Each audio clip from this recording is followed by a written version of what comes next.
hello everyone, and welcome to our monthly PGI Q&A call. We are so happy that all of you guys are here to join us, and we have a very special guest filling in for Bob today.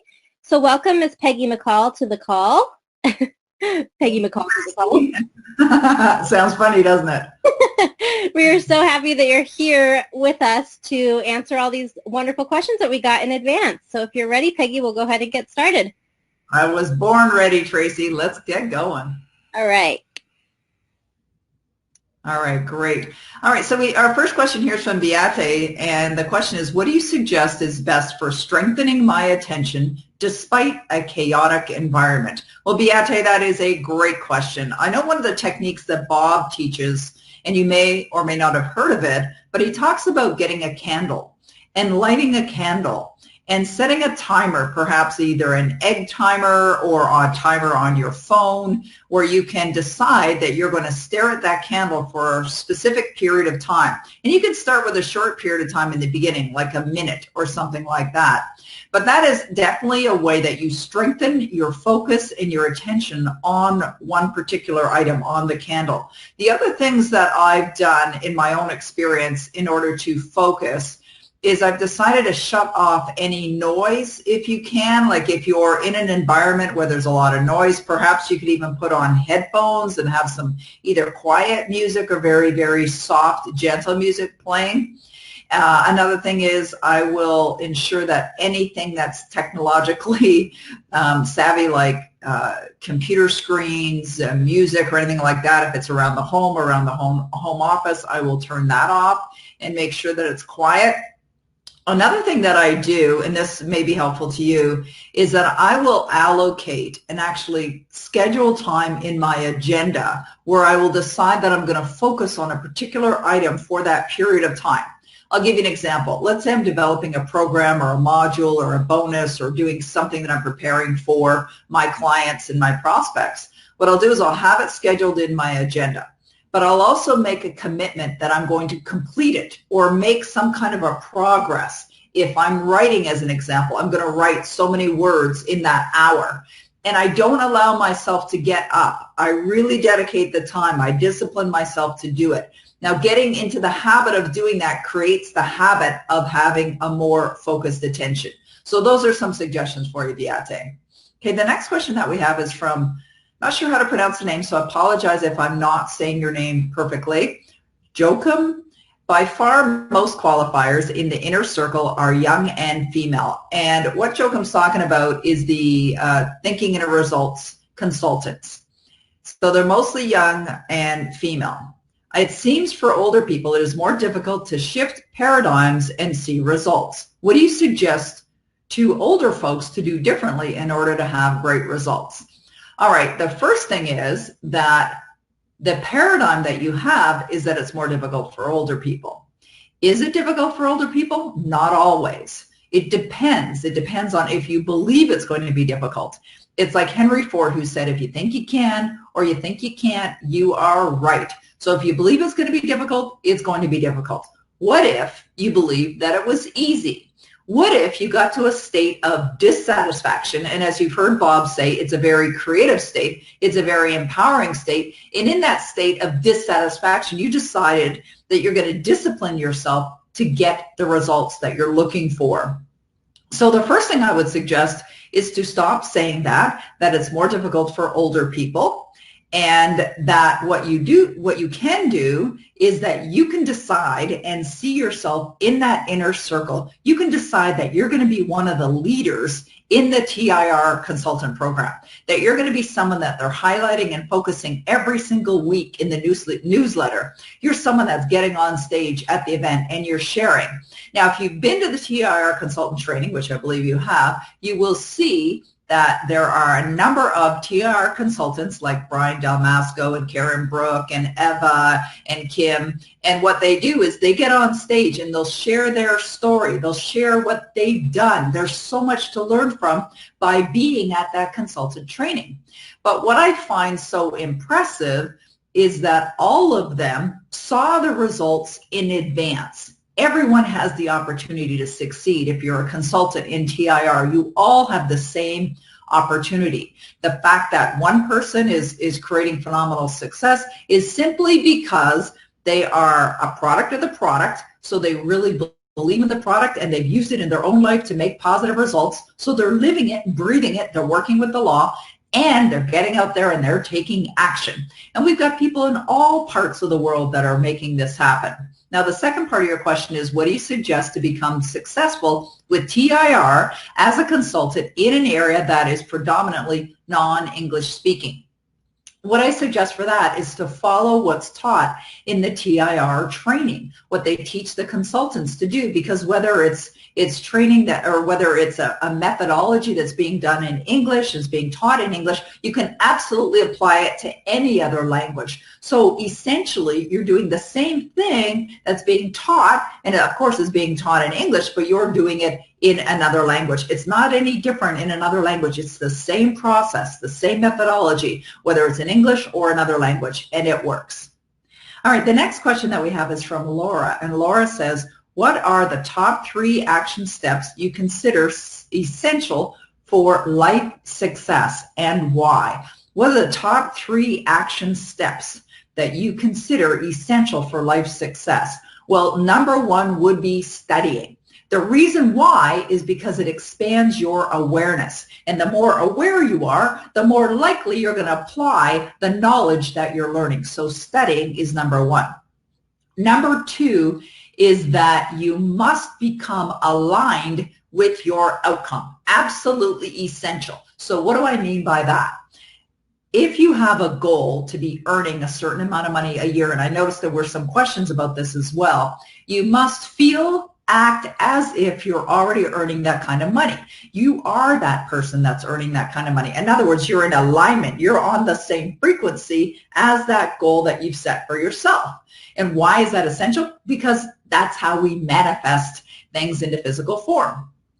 Another action step that's essential for life success is to take action, consistent action.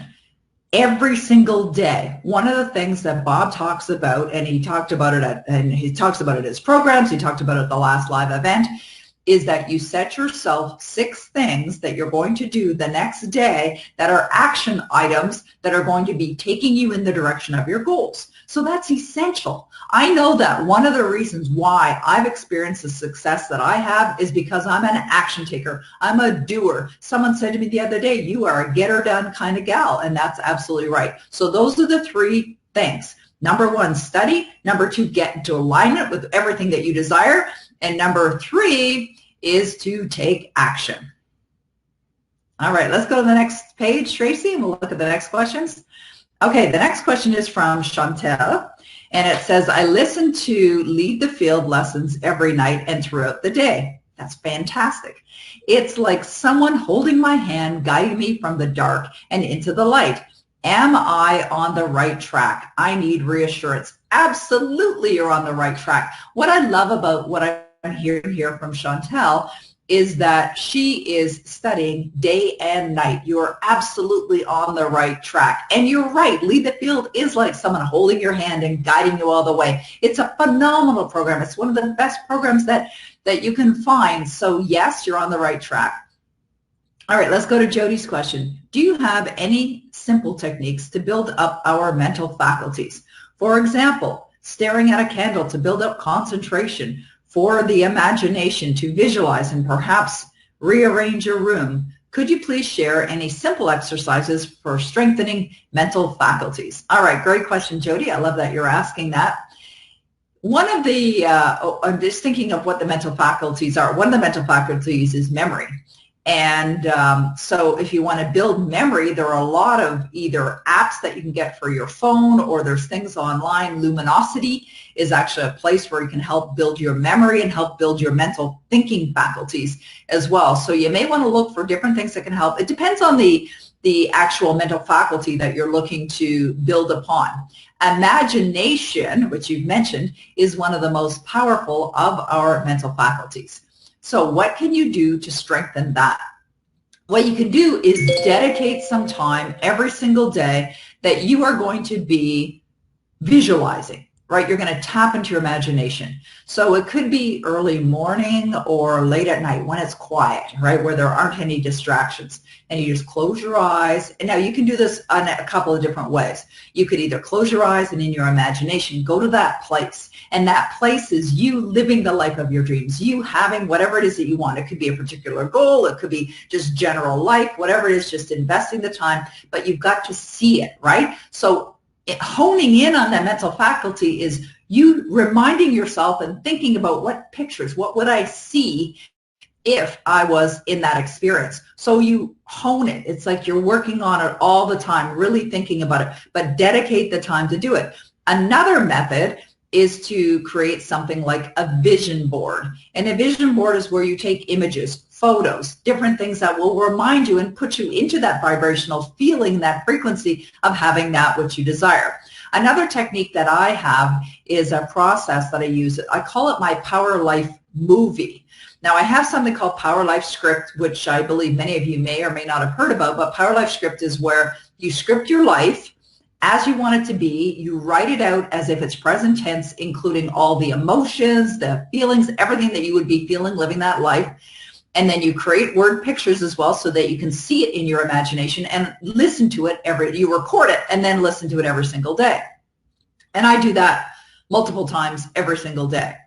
And therefore, you are strengthening your imagination. But I have another process that I'm honing and I've been doing for a number of years. It's called a Power Life movie. And this is where I take a PowerPoint presentation and I put images in the PowerPoint slide presentation, and then I save the file as a movie, and then I bring it into iMovie. I have a MacBook. I bring it into iMovie. I speed it up. I put binaural beat music below it, and then I watch it. I watch it on my screen, and it just takes a matter of a few minutes, and all these images are flashing by. But what is it doing? It's strengthening my imagination, and that's what you want to do. You want to strengthen your imagination. So those are some suggestions that I would suggest for strengthening your mental faculties. Okay, Nika says, let me just get my glasses on here. I want to make sure I can read that properly. Oh, Niku, sorry about that. Do our salespeople need to learn the script word for word? When they cold call customers over the phone, do they still need to set appointments to make the presentation?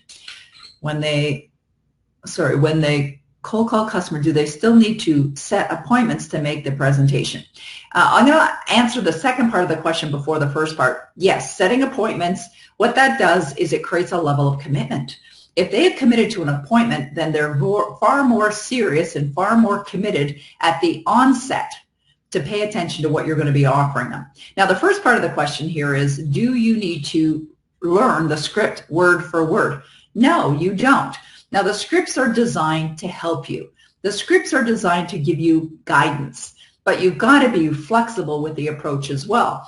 Yes, it can serve you to learn those scripts verbatim, to understand them, that you don't even have to refer to them.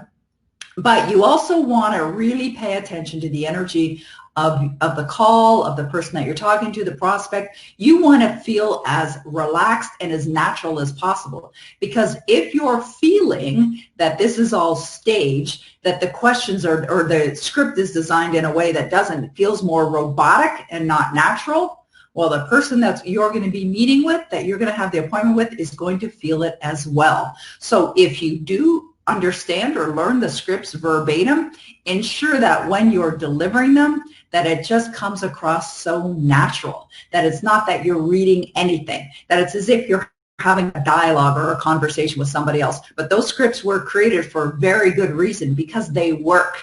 So that's what I would suggest for that. Okay, let's go to our next question. All right, from Dudu. Hope I'm saying that right.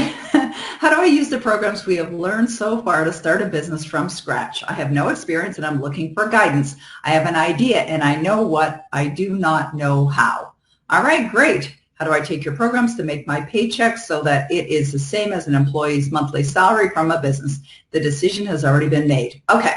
Let me answer the first part of that question. I'm going to get to the next part of the question as well. So how do I use the programs we have learned so far to start a business from scratch? If you think about any business that's ever been created, if you think about the 500 people that Napoleon Hill studied that had created phenomenal success, they all had several things in common. And that's frankly what Think and Grow Rich is all about. It's about the 13 principles for success. So they had specific things that they were doing that caused them, and being that caused them to create success. So the absolute best thing that you can do with these programs is be an example of the material. In other words, you understand the material so well that you're implementing the material so well that you are producing great results.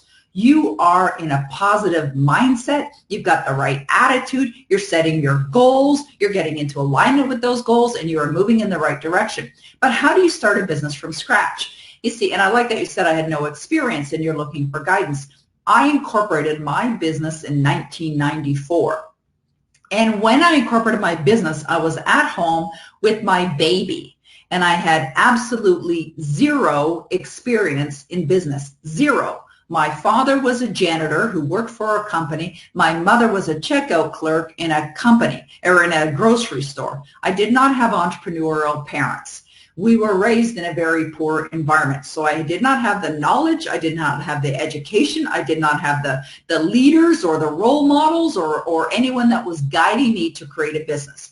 But business, a big part of business is really common sense. And I love when Bob talks about the law of compensation. He says the law of compensation. Now think about compensation. We're compensated based on the value that we bring to the world. And Bob says the law of compensation is based on three things. And this he learned from Earl Nightingale, by the way. So the law of compensation it starts with the need for what you do. All businesses are created based on a need. It could be not necessarily a survival need, but it's just something that people want. Now, I'm delivering this call right here, right now from a hotel in Las Vegas. I'm speaking at a conference today. And this hotel was simply an idea in someone's mind. Now, was there a need for a hotel? Maybe not a deep need, because there are other hotels right here on the Strip. But they decided they wanted one. They wanted to give people another experience. I've never stayed in this hotel. It's quite a beautiful hotel, luxurious, etc. So somebody got an idea, and that's where businesses begin. They begin with an idea, regardless of whether you have the experience, regardless of whether you've been educated, regardless of whether you have someone who's been a lead or a guide or a mentor that's shown you the way. When you have the right mental attitude, when you get a hold of an idea, when you decide you're going to do something, you will find a way, and you will not know how in the beginning. See, that's the thing that stops most people, is that they believe that they've got to know how. How am I going to do that? How am I going to have a business? Look, just decide you're going to have a business. Remember Bob, he tells this story all the time that he decided that he was going to have a business that operated all over the world. Did he know how he was going to do that? No. Did he know exactly what that would look like? No. But he had the objective, he had the goal, and he knew, he was certain, he had a certain level of conviction that it would happen. That's what you have to have. You have to decide that you own your own business. You have to decide that it's a very successful business, that you are fulfilling the needs of what others have. So let's go back to the law of compensation. Number one, the need for what you do. Number two, your ability to do it. So when you do start a business, you want to start a business that's doing it better than anyone else, that is effective, extraordinary, wonderful. And you're really in the spirit of being of service. And then the third part of the law of compensation is the difficulty there is in replacing you. And think about that. Think about the difficulty there is in replacing Bob Proctor. Like, I was invited to deliver this call today. Now, I've studied with Bob Proctor 40 years. Now, I know I'm not replacing Bob Proctor, but I have a pretty good darn understanding of Bob's thinking because I've studied what he studied and I've studied him. So Bob is someone that could never be replaced, and that's the way it is in business as well. You want to create a business that is fulfilling people's needs, that you've created a model, like a revenue model, that has profitability built in. You want to be in business that, yes, you're earning money. And earning money is just a direct example of you giving something of value. You're going to get something of value back. So decide you're going to start that business. Decide it's going to be successful, set some objectives, and even if you don't know what you're going to do, Just know that the ideas are going to come to you. My business was incorporated in 1994. And I started doing workshops in my dining room. And I was doing workshops based on destiny achievement. And then I moved into doing soft skills training. And then in 2000, I wrote a book. And then I ended up helping other people market their books because I was effectively doing it. And then I was, finding that my business was generating millions of dollars in profitable revenue. And people wanted to learn how to do a business and creating profitable revenue. So I started doing that. And so I found that you've got to be flexible. You've got to be flexible in what you're bringing to the world. You've got to be flexible in how you're feeling about it. You got to be flexible in how you're serving, and really pay attention to what you love, how you want to serve people, and where those needs and wants are in the world.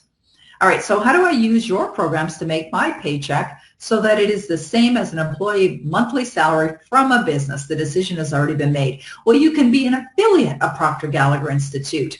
And being an affiliate of Proctor Gallagher Institute will allow you to promote their programs, their products, and you earn money.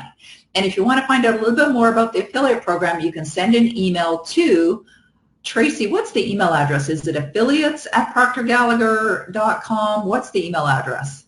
You got it, affiliates@proctorgallagher.com, or they can go to affiliates.proctorgallagherinstitute.com. Perfect. Well. Thank you very much. Okay, I appreciate that. Thank you. All right, the next question is from, it looks like Mikhail, and it says, what are some action steps I should do to create a successful coaching or workshop business in the personal development area? I want to help people start doing what they really love and help them start business with their passion. Well, the obvious answer is to become a thinking and a results consultant. Why? Because not only are you given the resources and the tools and the materials for you to teach, but they teach you how to run the business, how to serve clients, how to get clients, how to scale your business. It's a phenomenal program, absolutely worth 1,000 times what the investment is to become a thinking and a results consultant. So that would be my suggestion. However, if that's not what you want to do and you're deciding you want to have your own coaching business or workshop business, again, this is not rocket science we're talking about. And similar to what I just answered for the previous question on having a business or starting a business, you just simply start. Years ago, I had a client that I worked with by the name of Marie Forleo. And you may or may not be familiar with Marie Forleo, but Marie was a young woman, and I remember she took my program, and I remember meeting with her. She was living in New York City, and I was in New York City on business, and she said to me, she says, I want to coach women. I said, great, then coach women. And she really didn't understand, how she was going to do it, but she had the desire. So she had the desire, she sought out to get some help, and then she started to offer her services online and got some clients and help them get results. But similar to being a thinking and a results consultant and getting into inner circle, you've got to be a product of the product. So what that means is that if you're looking to create a program or offering or coaching on how to be successful, my belief is that you should be successful already. It validates who you are, and it creates a greater sense of understanding or a greater sense of knowingness from people who are going to work with you. You've got to be someone who has already done what it is that you're helping other people do. Okay, perfect. Okay, the next question is from Sergio. The Magic in Your Mind program is incredible. Can you inform me, is there a book related to the mental faculties that you recommend to me? All right, great question, Sergio. A book that you would recommend, the first one that comes to my mind is a book called Working with the Law. Working with the Law is one, it's a fabulous book. It's absolutely incredible. So that would be one book that I would recommend. Another book that I would recommend is In Tune with the Infinite by Ralph Waldo Trine. That's another book that I would recommend. Now, those are going to get you thinking a little differently. They're a little deeper, really cause you to have some moments of pause to really think about it, but they're fabulous, valuable books. Another book, which I would say is maybe a lot more easier to understand, would be The Power of Awareness. And The Power of Awareness is a book by Neville Goddard. And of course, any of Bob Proctor's books I would absolutely recommend. Thank you, Sergio, for asking. Okay, let's go to the next question. Fabio. Okay, great. Fabio says, I have failed largely in my past. I don't like to talk about it with people. I fear to lose credibility with potential clients. Should I become truer and disclose my story if I'm asked? I love that question, Fabio, and thank you for having the heart and the honesty to ask that question. And the answer to that question is every successful person has failed. Every successful person has failed. Our failures are designed to strengthen us. Actually, they're not designed to, but they can strengthen us or teach us or remind us of what not to do. Like I have had moments where even after studying these materials for years of finding myself in a hole, and you know what? When I share the stories authentically of what I was going through and being true to my story, people resonate with you. They connect with you. Why? Because they see that you are like them, human. You're human. So the fact that you failed is a great thing because people will relate to you. People love authenticity. People love honesty. They love people of integrity. So absolutely be true to your stories. However, what I do suggest is that you share them in a positive way. So for example, if you look at these experiences that you had in your life, you can say, okay, well, what I learned from that is, and then when you're sharing the lessons learned and how you turned it around or how you came at that, it inspires others as well. All right, the next part of Fabio's question is, I just had an idea for a new business in the self-development industry where I have no experience. Do you think I should start anyway? Absolutely. Or should I wait until I'm ready? Absolutely get started right away. I started my business and I was not necessarily ready. However, I was excited about the idea and I wanted to bring the ideas to the world. Do you know the other tremendous benefit to delivering anything, whether it's thinking in results or any kind of program, whether it's your own program, is that the more you teach these materials, the more you speak about these materials, the stronger you become. It strengthens you. So it's an extremely valuable thing to do for you as well. I remember in May of 2014, Bob Proctor and I were heading to the ballroom. It was a weekend event and I was going to be presenting there. And we were presenting Science of Getting Rich by Wallace D. Wattles, essentially taking the book, and a program had been created for that from that book. And I was delivering some of the chapters from that book. And I remember Bob and I were racing down to the ballroom. And if you've ever walked beside Bob, even though he's a little more elderly, he moves. I mean, he goes fast and he's racing, and I said, Bob, like, what's the hurry? And he said, oh, I'm just so excited. And I said, what are you excited about? He says, I'm excited because I'm going to hear these materials again. I said, well, you're the speaker. And he said, yes, but it still reinforces within me every time I teach it.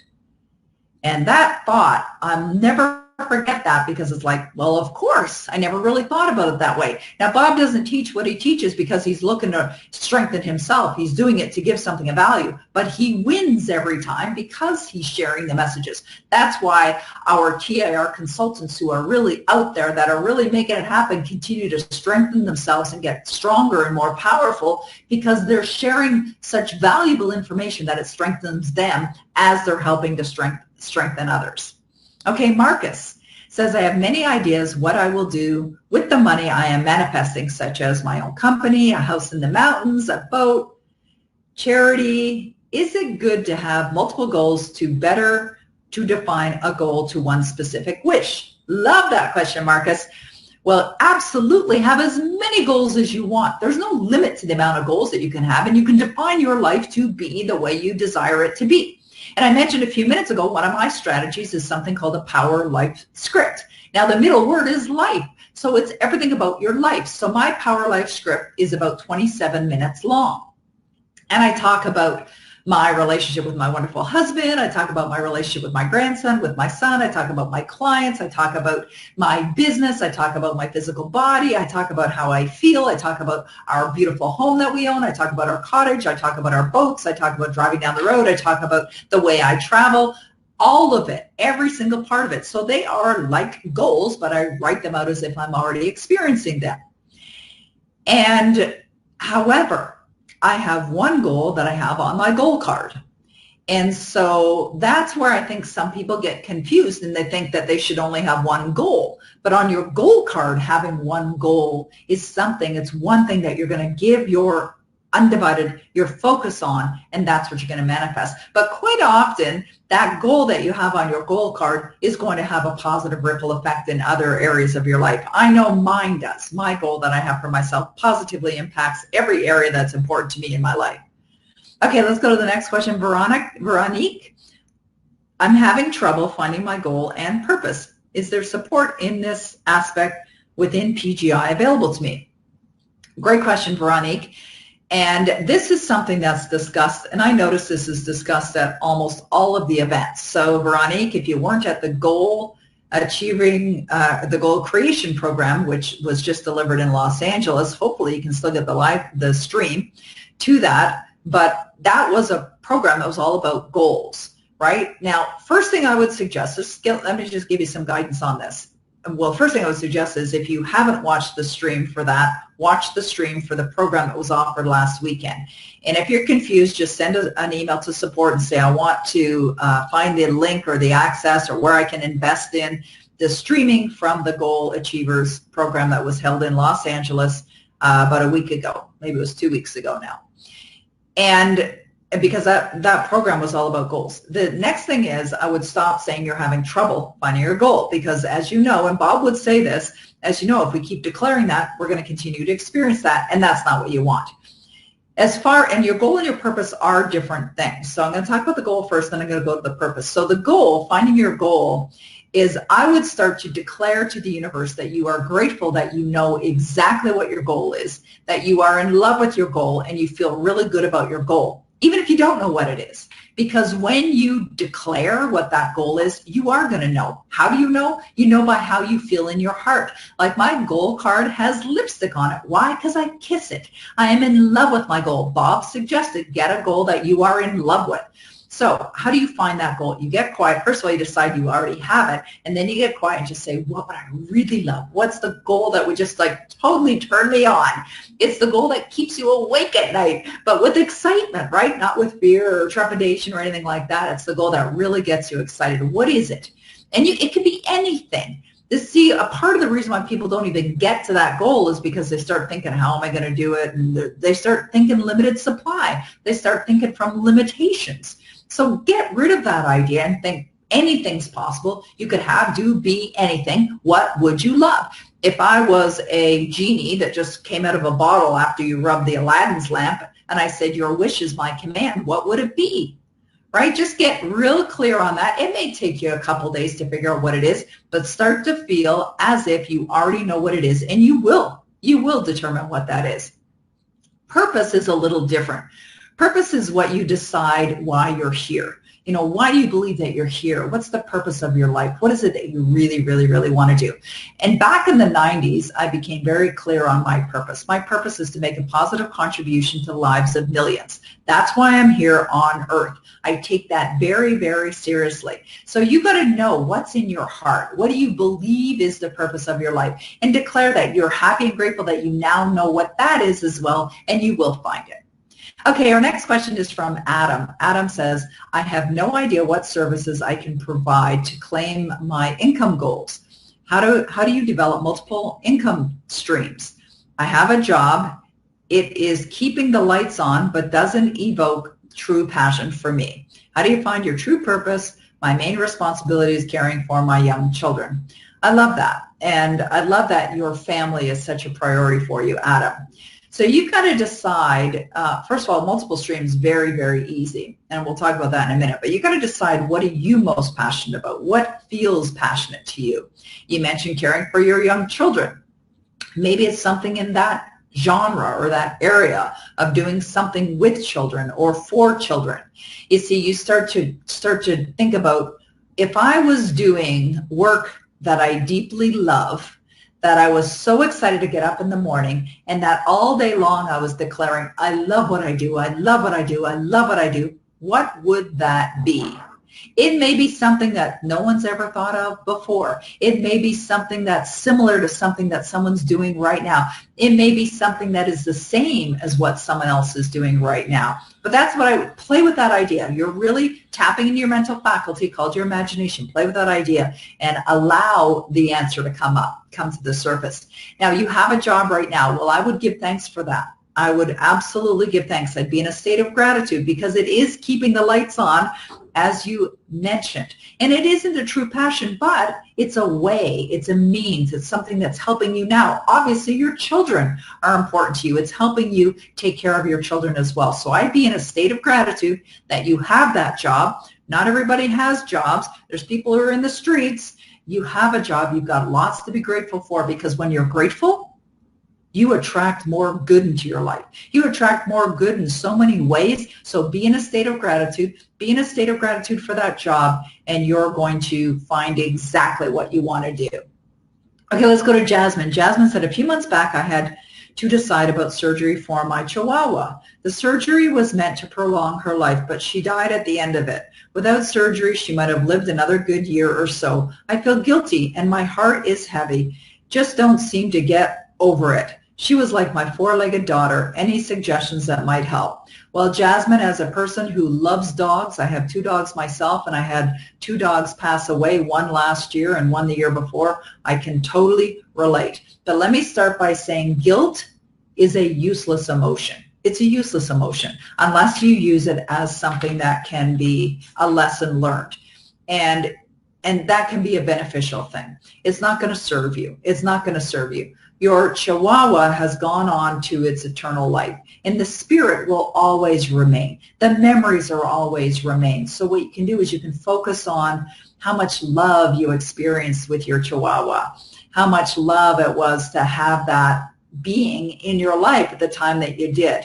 You see, when we had our dog Pablo, who died on March 23rd, 2017, he had cancer, and we didn't know it.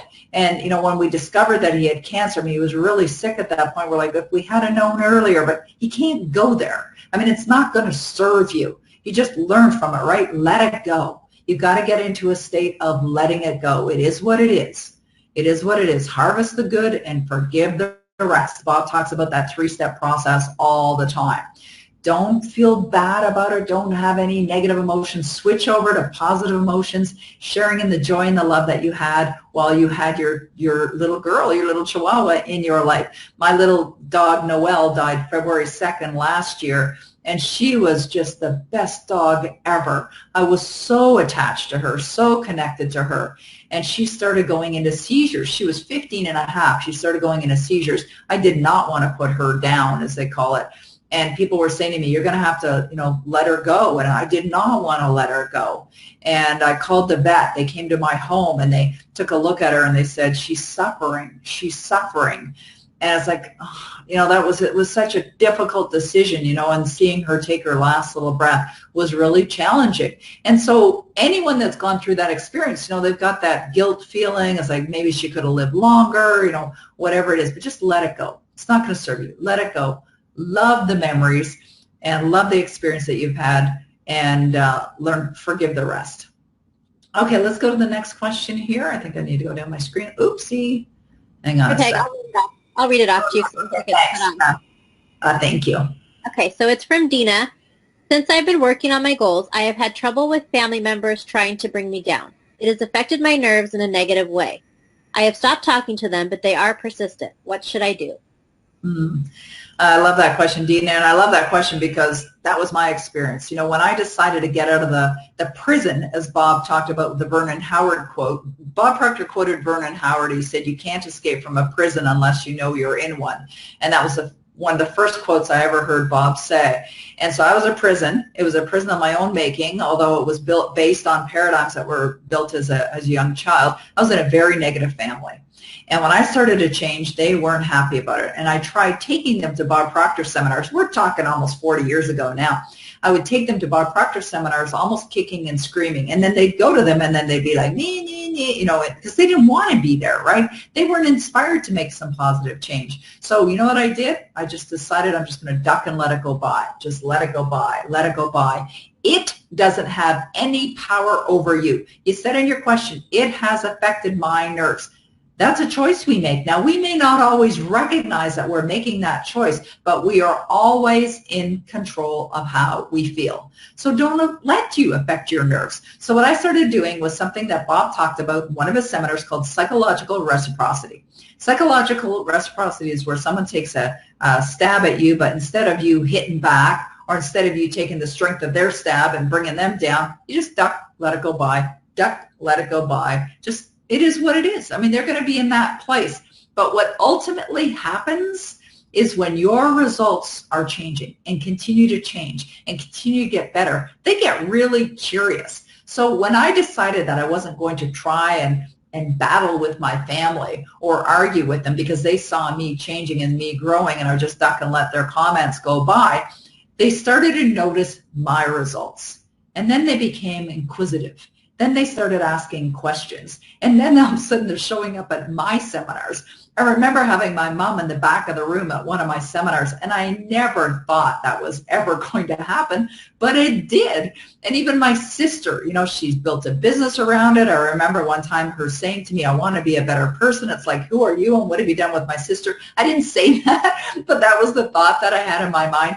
But I'll tell you, your family and everyone around you will change when you change. When you stay consistent, when you stay congruent to the message, you're going to change. They're going to change as well. Just don't allow it to influence you in any negative way whatsoever. All right, let's go to the next page. From Amir, Neville writes that once our inner speaking matches what we desire, we fuse with it. Is this the same as getting into the spirit of it? Love this question, Amir. Absolutely. That's exactly what it is. And I love Neville Goddard. He's one of my absolute favorites. And one of the things I love about Neville Goddard is he talks about feeling natural, like getting to that point where you have such a strong sense of knowing, where you feel so certain that what you desire is already in your life, that you are fused with it, if you will. Absolutely, you're in the spirit of it. You're in the spirit of living and being and doing whatever it is that you desire. So yes. Sylvia says, hi, Peggy, I'm struggling with stress affecting my health. Have you got any stress releasing techniques? Great question, Sylvia. I love that. One of the things that I would suggest is, the reason why I just paused there for a moment is this morning I created a morning money class. And you'll see it on Monday. If you're a subscriber, it's free. It's totally free. So you can go to my website, peggymccall.com, and on the front page you can access my morning money class subscription. And so I created, it's actually a 6-minute video that I did this morning. And anyone who's a subscriber will see it on Monday. And it's called Breaking the Habit of Worry. Breaking the habit of worry. So I love, Sylvia, that you're asking this question, because essentially that's what we're talking about here. You're in a habit. Like, stress is something that people tend to habitually experience. It's like a learned behavior, if you will. And I know that because my mother was a huge worrier. She would stress over everything. So, like, children learn from observing their parents, not necessarily what they're hearing from their parents, but what they're seeing their parents do or be or act. And so when you're struggling with stress, you've got to have some techniques that are going to get you out of that. So I talk about that in the video that you'll see on Monday, a 6-minute video. As I said, I suggest you sign up right now for my morning money class because they're free, and then you're going to see this video on Monday. And essentially what I say is that you've got to notice when that emotion shows up. So as soon as you start to feel stress, you just like notice it's there. And usually you're not breathing when you're feeling that, right? It's like you're uptight, your shoulders up. Like, I know if I do get stressed, and I've been stressed, absolutely, it's like I can't turn my head. It's like my head gets all stressed. And I'll find that sometimes if I'm traveling and I have connecting flights, or I'm speaking and I got to get there and something like that, or you're stuck in traffic. And so you just notice that it's there, and then you decide, I'm just switching out of this emotion. This emotion is not going to serve me in this moment. So that's a decision. And all this is kind of like a dialogue that's going on in your own mind. And then you switch. So how do you switch? Well, one of the things that I do is I'll take some deep breaths. Because when we're stressed or when we're worrying, we're not breathing properly. We're breathing shallow. So you take some deep breaths. Other things, like I'll plug in my little AirPods and I'll listen to my Power Life script. I will pull out my goal card. I'll just close my eyes and do some visualizing. I'll ask myself questions like, what is it that I would love in this moment right now? What's the outcome that I would love? So I get focusing on something that feels very relaxing. So those are some of the suggestions. In addition to that, Sylvia, make sure you sign up for the Morning Money class. I've done 348 of them, so you'll find lots of them there. Laura says, I realize that working with the law by RH is not translated in my native language. I'd like to do this. Whom should I contact first? All right, what you do is with any book, you got to look for who owns the copyright to the material. And so that's typically in the beginning of a book, in the first part of a book. Just go and see who owns the copyright. Then you can contact them and ask them to translate the book into another language. If it is a book that's in what's called public domain, meaning it's available to anyone, then you probably don't need to ask anyone. But I would check that first. How do you check? You look in the beginning of the book and you see if there's any copyright information that's in there. All right, thank you. Next. From Miko. All right, Miko says, is it possible to be oriented in more than one goal during BPC? Let me just put my glasses on here. I want to make sure I'm reading this perfectly. Is it possible to be oriented in more than one goal during BPC? For example, one is creating wealth and another is relationships. Does that mean because with a better relationship, I'm better oriented or earning money? Does visualization help in improving relationships and make it better? Absolutely. Okay, so let's go. I'm going to answer the second question, then I come up to the first question. Does visualization help in improving relationships and make it better? Absolutely. You see yourself in that relationship. I did that with my husband. Before I even met him, I saw me walking down the street with my husband. And now that I am happily married and been happily married for many, many years now, I always declare as part of my life script that my marriage gets better and better every day in every way. I have a really great marriage, but it does get better. So what do I visualize? I see us laughing together. I see us traveling together. I see us walking our dogs together. I see us playing golf together. So I visualize those kinds of things. Is it possible to be oriented in more than one goal during BPC? For example, one is creating wealth and another is relationships. Well, we're a multifaceted being. We are not only about earning money. We're not only about having a relationship. And yeah, better oriented on earning money, having a better relationship. It's interesting because I had a girlfriend of mine say to me recently that since my husband Denny came into my life, my results just got better and better and better. And frankly, I didn't really notice that. I know they get better and better because I'm always working on me. I'm always working on improving me. But interesting enough, they do. Now, why is that? Because I think naturally we're meant to be with somebody.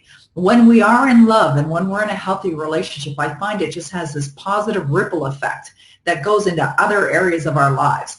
Like my husband is so incredibly supportive and he's so loving and he's so incredible. He's retired. He's on a golf course right now, actually with Brian Proctor.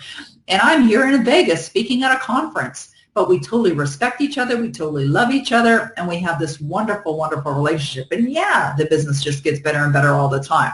So you will likely have more than one goal, but just like the goal card, you're focusing on one particular C-type goal, a goal that excites you and scares you at the same time. But it's not the only thing you're working on. I have multiple goals that I'm working on at any one time. But I have one goal that I focus on my goal card. But being a multifaceted person, I have multiple goals. Monica says, recently an idea came to mind to promote PGI programs through ClickBank. As I'd like it to be my primary source of income for the time being, could you please suggest an affirmation to attract more customers and make sales? Also, should I read this online business as a goal? Should I treat this online business as a goal? If it feels like something you really want to do, that you're really passionate about, then yes. And so what you may want to do, sounds like, Monica, you're motivated by earning money, and maybe that's the goal that you set for yourself. And so if it's going to be your primary source of income and you absolutely want to be promoting PGI programs, what you may want to say is that I'm so happy and grateful now that I'm easily earning and give that amount of money by promoting these valuable Proctor Gallagher Institute programs that's benefiting millions of people all over the world. There you go. That could be a great affirmation.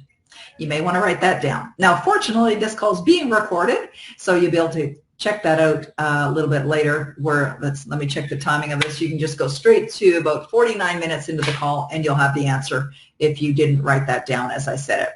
Okay, the next question is from Austin. Austin, if you could describe the text from James Allen on page 5 in the Goal Achiever document, how would you describe it to me? Okay, let me pull that up. I'm just going over here. Okay, here's what it says. So this is the quote that he's referring to by James Allen. Mind is the master power that molds and makes, and man is mind, and evermore he takes the tool of thought, and shaping what he wills, brings forth 1,000 joys, 1,000 ills. He thinks in secret, and it comes to pass. Environment is but his looking glass. I love that quote. I love it. Well, it's kind of like a little poem, actually. Mind is the master power that molds and makes, and man is mind. So everything that we create starts with, and you think about what Bob shares with the stick man process, conscious mind, subconscious mind, and the body, and how powerful that is. So mind is the master power. We've got a conscious mind, we have a subconscious mind. What are we inviting in? What are we accepting into our conscious mind? What are we impressing upon our subconscious mind consistently, repetitively, until it becomes a belief system and a paradigm within us? The tool of thought, and shaping what he wills, brings forth 1,000 joys, 1,000 ills. So if you're thinking about joy, if you're thinking about results that you love, or you're thinking about things that you don't want, and you're worried about things that you don't want, and you're stressed over things that you don't want, that's what you're going to manifest in your life. He thinks in secret. It's like no one knows what's going on inside your mind. You got that going on privately, quietly, all to yourself, and it comes to pass. Comes to pass, your results are going to show what's going on in your mind. Environment is but his looking glass. Our results, it's like by their fruits you will know them. What does that mean? It means that if you want to know what somebody's like, look at their results. If you want to know what you're like, look at your results. That will determine what your paradigms are. So thank you for asking that question. It was a great one. Let's go to the next page. From Pavel, what do you mean when you say mind is an activity, not a thing? Can you please explain this? How do you develop your intuition to know what a person is like without talking to them? All right, great questions. Okay, what do you mean when you say mind is an activity, not a thing? Can you please explain this? Actually, on the heels of what I just explained, it's really thought. It's energy. You see, your mind is energy. Your conscious mind, your subconscious mind is energy. And you are in control of that. So when you say mind is like an activity, your thinking is an activity. It's an activity. It's something that you're doing, right? That's what he means. How do you develop your intuition to know what a person is like without talking to them? Well, intuition is something that we all have. The reason why people don't actually use their intuition is because they don't believe they have intuition. So know first that you have intuition. It's a faculty. Now, it must be developed. Sometimes it's not developed. In many people, it's not developed. How do you know? Well, sometimes you get quiet. You just pay attention. What am I feeling? What's going on inside of me when I'm with that person? You've very likely had experiences where you've been sitting with somebody and you're thinking, I don't trust them. Something doesn't feel right in there. Now, that could be an intuitive factor. Now, sometimes when people are feeling negative emotions about others, it's something that's going on within them. It's like somebody's feeling their own negativity and it's being mirrored back by the other person. But you just decide you're going to develop your intuitive factor and you start to notice things. Just get real quiet, pay attention, notice, and do it throughout the day. Do it every day. Anytime you meet somebody, pay attention to what are you feeling in this experience. Okay, the next question is from Jeppy. Bob often states, if you want something, money has nothing to do with it. Can you elaborate on this? All right, great. I love that question. It's another great question. What I believe, what Bob means by that is that it's not money that we're really looking for. It's not to have that income or to have the cash. It's what it produces or what it means in our life. Money represents freedom. Money gives us the opportunity to do things that we want to do when we want to do them. It gives us the opportunity of having things. And it's not the thing that we want, it's the feeling that we're striving for. What does it feel like to have the money? All right, so if you want something like a beautiful home, a beautiful car, a successful business, it's because you're striving for a feeling. That's what he means by that. What is meant by disease should be treated from the inside out? Dis-ease, as Bob describes it, it can be a hyphenated word, dis-ease, meaning your body is not at ease. It's not relaxed. So that's an emotional thing that's going on. So we've got to treat our mind, our conscious, subconscious mind. We've got to go inside and look for what's the source of the issue. Very likely it's a paradigm that's there. It's something that is so strong that it's been there for so long that it's like a dis-ease that's, creating and showing up in many different ways. So that's what he means by that. The next question is, Rodane, I received a job offer for $10,000 a month and feel pressured to take it, as I am told things such as, think of your mortgage and baby. What do I do? What do you want to do? What would you love? Is it something you really want to do? Is it something that you would enjoy doing? Is it something that is going to be perhaps connected to your passion? But if it's something that you're feeling pressured, why are you feeling pressured? The fact that you attracted that $10,000 a month job into your life is a good thing. It means that you're focused on earning a certain amount of money. And when you are, you will attract the perfect scenario. But what happens is sometimes people attract outcomes that aren't complete, or they're not exactly designed. So as an example of that, you could declare to the universe, I'm so happy and grateful that I'm easily earning, and declare what that amount of money is, while I'm doing work that I love and I'm having fun. So when you have your affirmations, adding things like, while I'm contributing to millions of people's lives, positively contributing to millions of people's lives, or doing work that I love, or I am having fun, as you can hear, it adds another level or another dimension of positivity to that goal, so that it is more encompassing of everything that you want. So if it's not something that you want to do, you can decide what you want to do with it, or maybe there's just another way that you could look at it. Maybe it's a perception thing, and you could just decide, I'm going to look at this a little differently, that this job is a wonderful opportunity, that yes, it does allow me to take care of my mortgage and the baby, and I'm going to do it. And maybe it's going to be something that's going to lead you to even bigger and better things. All right? It's an opportunity. It's like in Napoleon Hill's book, he says, recognize opportunities right where you are. This could be an opportunity. This could be a way to get you to where you want to go. All right, let's go to the next page. I think we have about 3 minutes left, so we'll see what we can get through in the next 3 minutes. Exactly. Thank you. Okay, from Sagar. One thing is absolutely clear, that I want to create a business, but which one? I have 2 or 3 options comes to mind. How do I choose what I really want to do out of these options? Love that question too. All these questions are so great. Okay, so what I would suggest with that is just really pay attention to, like, you play with the ideas. Pay attention to what you're feeling with them. And like when I was flying to Las Vegas last night, I was sitting there looking at my business, and I'm constantly evaluating my business and what I'm offering, and I get ideas all the time.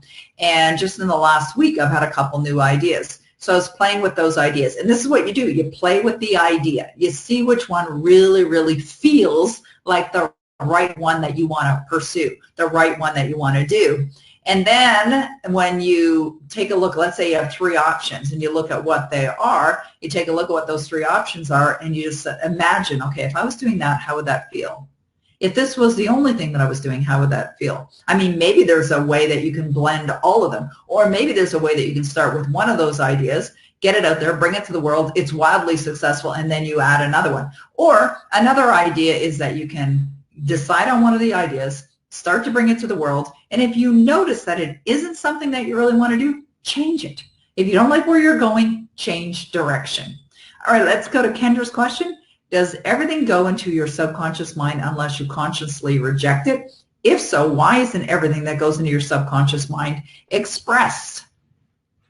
It is. If it's in your subconscious mind, it is expressed. Sometimes it's in there in a very soft, subtle, gentle way.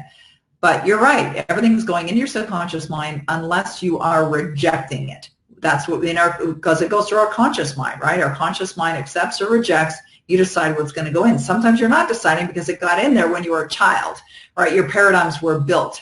So everything is going in your subconscious mind, and it is all being expressed, but sometimes you don't even notice how it's being expressed. It might be expressed in such a very unusual way that you're not even noticing that it is being expressed. Okay, Brianna says, how do I gain confidence to change my surroundings? I'm starting a business and investing all of my savings. How do I remove anxiety to fully focus on these teachings? Is it normal to be hesitant? I don't know if it's normal, but it's something that definitely people have experienced. So you've got to get conditioned to focus on only what you want. How do you do that? You set a goal.